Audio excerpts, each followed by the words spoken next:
Aussi un projet pour l'autonomisation des femmes dénommé MIFOSA, combinant maraîchage, pisciculture hors sol et aviculture, a été officiellement présenté ce mardi sur le site du dit projet à Locodro, une cérémonie en présence de l'ambassadeur de la République fédérale d'Allemagne en Côte d'Ivoire, comme nous le montrent Mardoché Kwasi et Tanguy Conan dans ce reportage. Des plants de légumes qui cohabitent avec des étangs piscicoles hors sol, sur un même espace.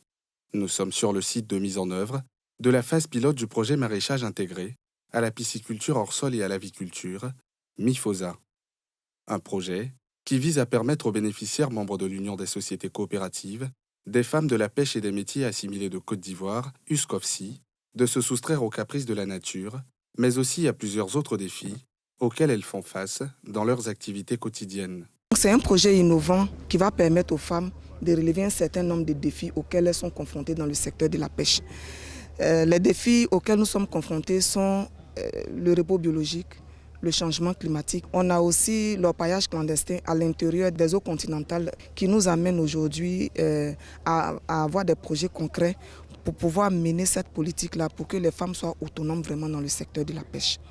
Cette phase pilote, d'un coût global de 15 millions de francs CFA, est entièrement financée par la République fédérale d'Allemagne, dont l'ambassadeur est venu s'enquérir de l'état d'avancement des activités, mais aussi apporter son soutien aux bénéficiaires. C'était une visite pour voir comment fonctionne ce projet et j'ai pu constater que ça fonctionne très bien, mais je peux voir vraiment la conception du projet, c'est-à-dire un mélange des activités différentes avec la pisciculture, mais aussi avec la petite agriculture, ça fonctionne.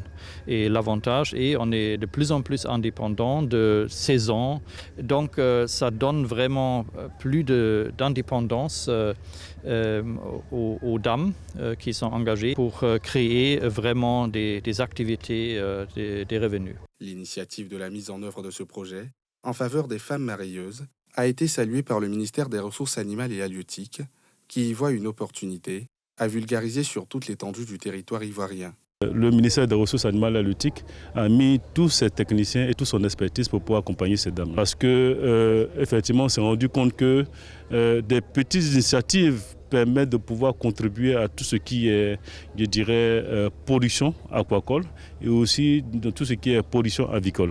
Ce que nous devons, je dirais, tirer de là, c'est comment vulgariser au niveau national, vulgariser au niveau des différentes coopératives de femmes et je dirais des jeunes pour qu'il y ait une diversité en matière d'activité économique, notamment dans notre domaine des ressources animales et halieutiques. L'USCOFSI, c'est plus de 6000 femmes travaillant dans le secteur des pêches. Elles sont regroupées en 57 coopératives.